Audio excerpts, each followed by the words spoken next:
Today, an exclusive reading of Cookie and the Most Annoying Girl in the World, Chapter 2.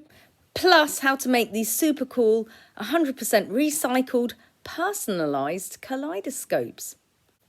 Hello, today's video is pretty exciting for me because that is the first time ever that the cover of Cookie and the Most Annoying Girl in the World has been seen. It's out in August, and so today I'm going to be reading chapter 2 of the book. This is an exclusive, it's never been heard before. If you want to check out chapter 1, you can find it in the back of the Cookie paperback book.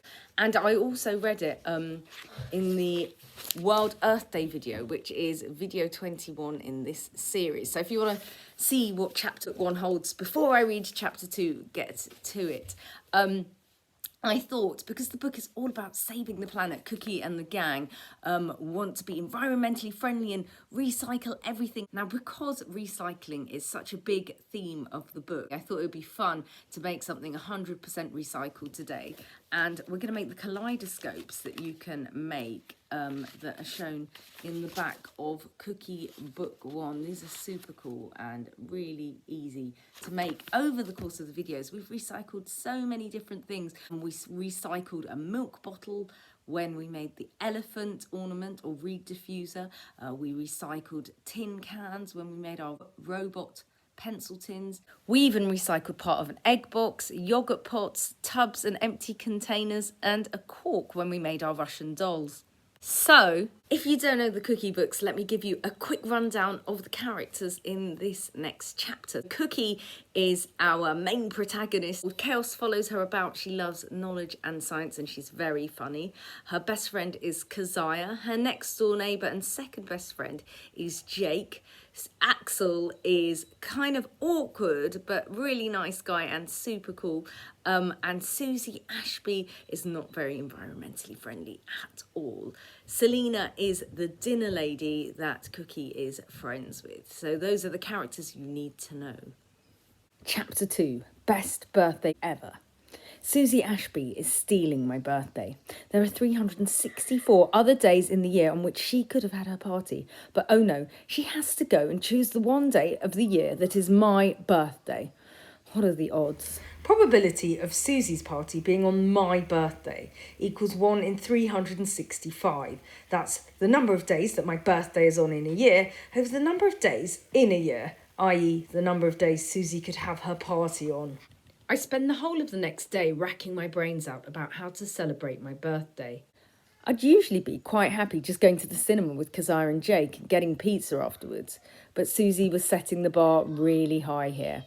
How could I settle for pizza when she was throwing a big soiree? What's a soiree? It's pronounced soiree. It's French and it means swanky party. Meow. Actually, it means an evening party. Was she really going to invite the whole class? That's 30 kids. To be honest, I could imagine her inviting the whole year group, all 60 of us, and not because she's kind or generous, but because she's a show-off. She just wants to look good in front of everyone. Wow, Susie, you have so many friends. I hate most of these people. I just needed the numbers. It's all about image with Susie. I'm going to have to come up with something brilliant now. Thanks a bunch, Suze. Dad suggests having a few people over to our house for party games. I'm not turning 5, I protest. We can't play pass the parcel or pin the tail on the donkey. What was he thinking? Party games indeed. I sit in the kitchen pondering the matter while Ruby makes herself some toast and Dad leafs through the local paper. How about a bouncy castle, he suggests. There's a 40% off voucher for bouncy castle hire in here. To be honest, I do still love a good bouncy castle, but it is maybe a bit babyish for my 10th birthday party. Ugh, next you'll be suggesting I go to a soft play centre, I reply sarcastically. I'm over halfway to becoming an adult now, you do realise. I need to celebrate like an adult. What? Chuckles Dad. Going to a disco till past midnight? I don't think so. Well, I didn't mean celebrate like an actual adult. I meant some sort of outing or themed party as opposed to musical bumps and jammy dodgers. When Heed, my eldest sister, finished high school, her whole year group had a Leavers sun, sea and surf party. Everyone wore beach dresses and Hawaiian shirts, and there were even fake palm trees, a barbecue and fruit cocktails. Apparently they limbo danced and played volleyball. That's it. I'll do that. But it's not summer now, so everyone would freeze. Why, at this rate, Keziah and Jake will be the only two coming, and they're only coming because I made them promise me they would. I mean, they'd be real traitors to go to Susie's over mine. I reckon Axel would probably come as well. Axel sits next to Keziah at school. We didn't really know him before the beginning of term and thought he was a bit strange, but actually, he's really funny. He's a good judge of character, so he definitely wouldn't want to go to Susie's. Ruby sits down at the table to eat her toast as Dad chucks his newspaper out. This paper is full of adverts and no news, he declares, throwing it into the bin. Recycling, Dad, I sigh. Put it in the recycling bin. He always puts paper and plastics in the main bin. When will he learn? You should have a Save the Planet party, Cookie, suggests Ruby. That would be really fun and a worthwhile theme too. Better still, you're genuinely into it. Genius! Why didn't I think of that? I'll have a Save the Planet party. Everything will be sustainable, no plastic whatsoever. Paper plates, paper cups, paper drinking straws, and even paper decorations. Instead of goodie bags, I'll give out packets of seeds so people can plant more trees. This idea is coming together already, and we've only just thought of it.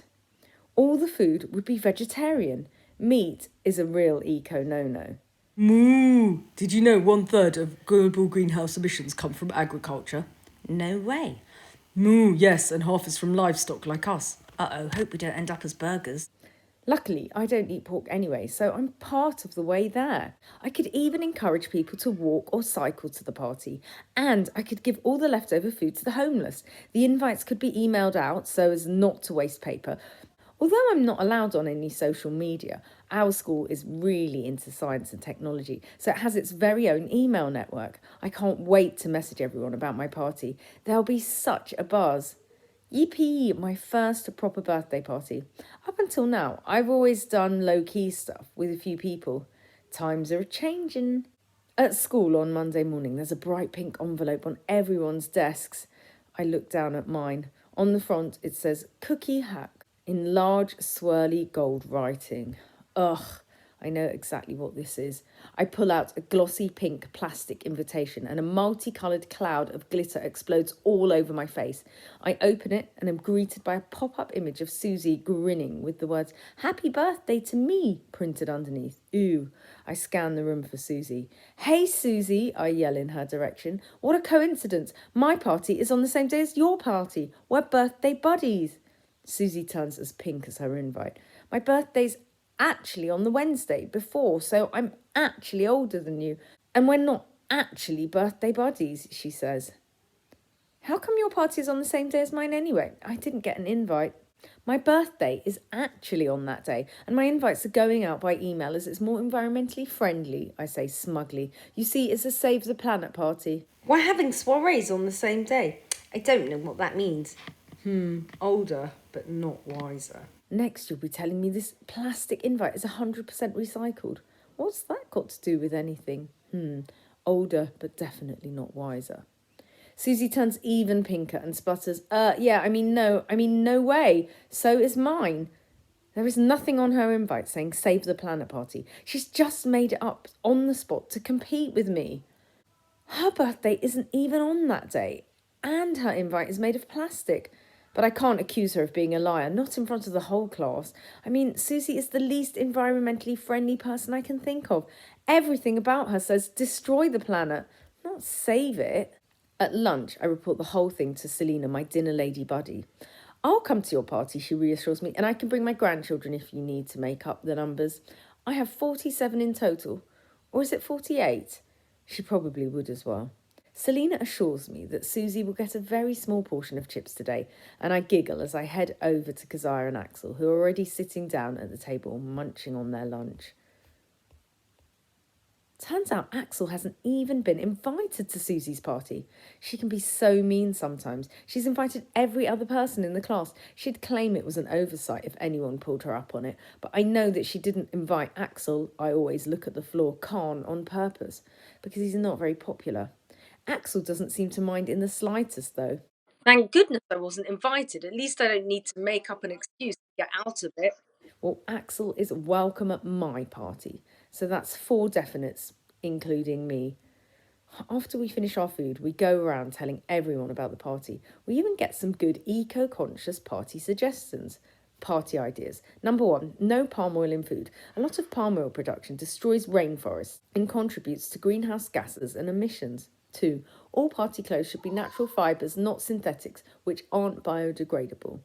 3, candlelight to save electricity, but may cause a fire. So maybe not. I'm loving everyone's input. If people feel they've helped to contribute, they'll definitely want to come. Maybe I'll even get the same number of guests as Susie. By the end of lunchtime, I'm starting to think I might even beat her. I tell Teo Ekanola he can DJ, and he says of his own accord that he can try and pick some music that is environmentally friendly. I have no idea what he means by that. Maybe music about nature and animals? But I go along with it anyhow, as it seems to make him happy. I'm so excited about the whole thing. When I get home, I run up to Ruby's room and ask her to help me design an invite.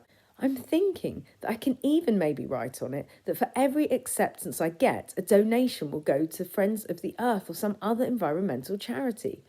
But maybe that would be weird, like I was trying to guilt trip people into coming. Come to my party. If you don't, the planet will die. We'll all die. Where would I hold it? I haven't even thought about a venue yet. In the local park, or better still, the community nature reserve. But it might be too cold or rainy. The back garden would probably be best, still close to nature, but we could always go inside if we needed to. I run downstairs to check with Mum, who's busily scrawling something on the kitchen calendar. She's not really listening to me and is just pretending to, the way mums sometimes do me. So I think I'll have my party here. Mum: oh, okay. Me: for my birthday. Mum: oh, okay. Me: great, Saturday? Mum: okay. Me: that's the Saturday after next. Mum: okay. Me: Saturday the 16th. Mum: huh? Saturday the 16th? Oh no, that's not okay. Sorry, we have to go to Uncle Meddy's that day. They're having a big celebration at their house, and your cousin's cousin's brother-in-law's cousin's cousin and their family are visiting from Canada, so we have to go. Me: ugh, but that's my birthday. Don't you even know when your own daughter's birthday is? Mum: sorry, Ruby, I'm just thinking about something else. Me: ugh, I'm Cookie. Don't you even know who your own daughter is? Mum: that's nice. No way. So unfair. No birthday party for me on my 10th birthday. The big 10, a decade old, a 10th of a century, double figures. Typical. Everyone would go and have fun at Susie's now, and worse still, I'll be stuck at Uncle Meddy's. Great. Just great. Oh, Cookie, Cookie. That is chapter 2 of book 2, the first time it's been heard. And it only seems right that we should make something that's recycling. So I thought it might be fun to make the Kaleidoscope, which is in the back of Cookie Book 1. So what you need is a loo roll, things to decorate your loo roll with. You need a stick. One that's got a right angle in as much as possible, or you could use a bendable plastic drinking straw to recycle it, an old one. You'll need some mirror card or very shiny, like silvery wrapping paper or shiny foil stuck to card. And then you'll also need some sticky tape, and you'll need some card, felt pens and anything you want to decorate, and that's it. So first up, get your toilet roll and get the card you're using. You can cut it from a cereal packet or from wherever, and get cutting a circle that's double the width of your toilet roll. So it should be a circle of about 10 centimetres in diameter that you need to cut out. And to draw mine, I'm going to use this lid off a tub, because I found that's about right. So that's what I'm going to do first. Okay, so I've got to draw around my tub lid. And then cut out my circle.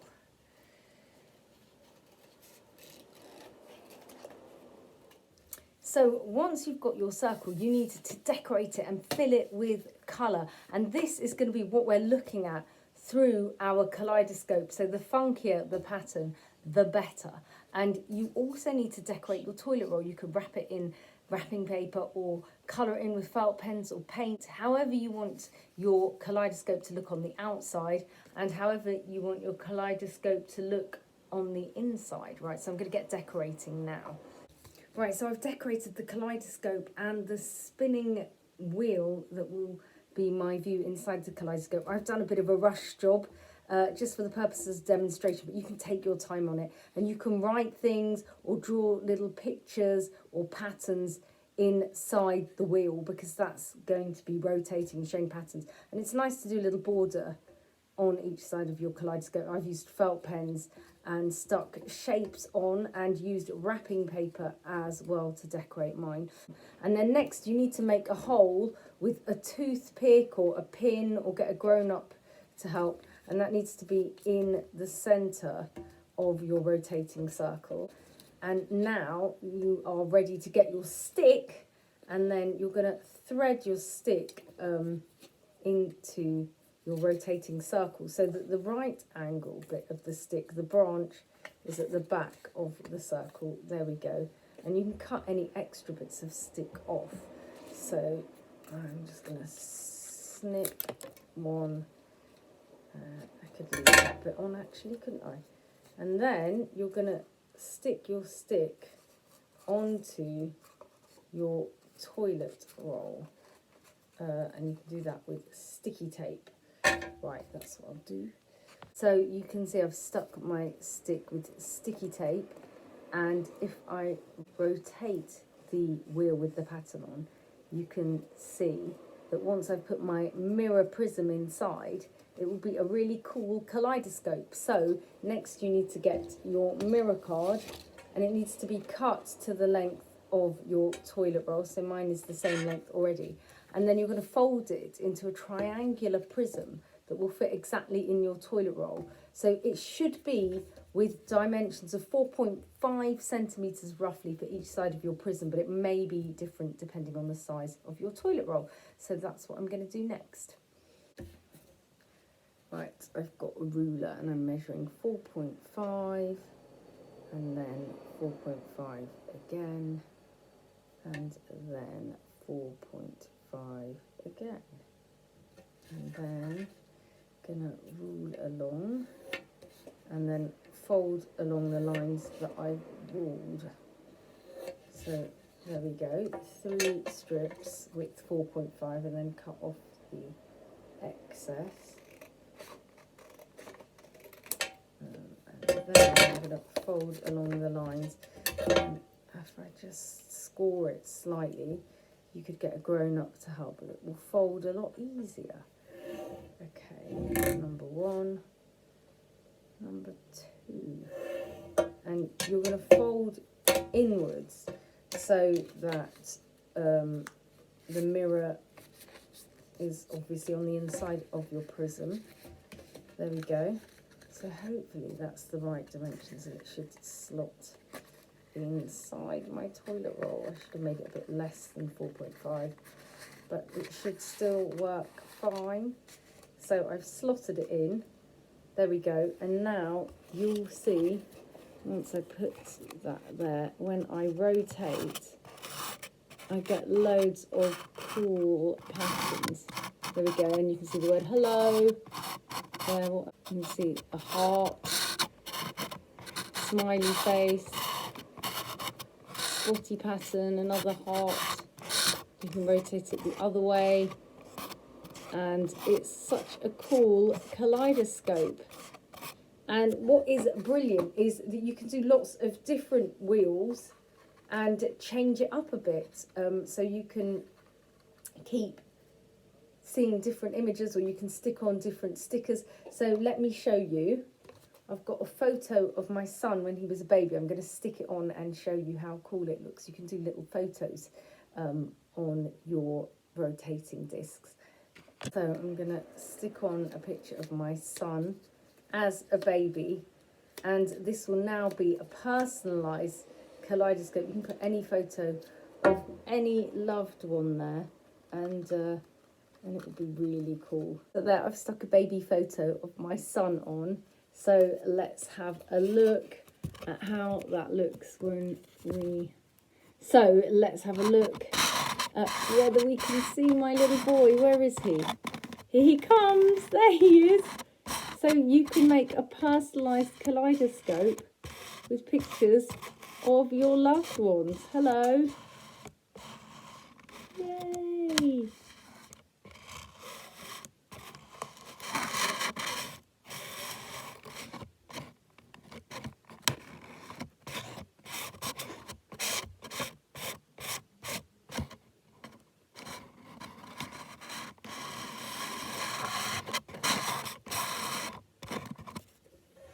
There we go, we've recycled a toilet roll, I've recycled a bit of a packet, a stick, and ended up with a really cool kaleidoscope. Hope you enjoyed this video. Please subscribe and spread the word. Bye.